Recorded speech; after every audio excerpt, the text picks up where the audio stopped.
Hi friends, అందరూ ఎలా ఉన్నారు? సో ఇదైతే chicken old recipe, green chicken చాలా బాగుంటుంది. టేస్ట్ ఎలా చేయాలో ఒకసారి చూపిస్తాను.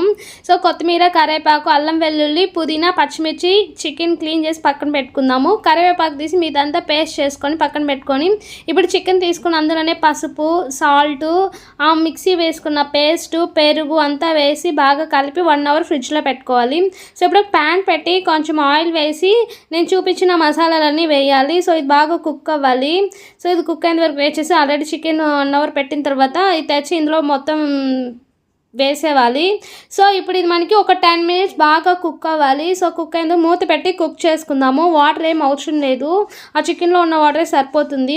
సో 10 మినిట్స్ తర్వాత ఇలా వచ్చింది. ఇందులోనే కారం, గరం మసాలా, సాల్ట్ తగినంత వేసి ఒకసారి బాగా మిక్స్ చేసుకుందాం. సో అంతే, సూపర్ ఉంది టేస్ట్. ఓల్డ్ రెసిపీ చాలా బాగుంది. మీరు తప్పకుండా ట్రై చేసి ఎలా వచ్చిందో మర్చిపోకుండా కామెంట్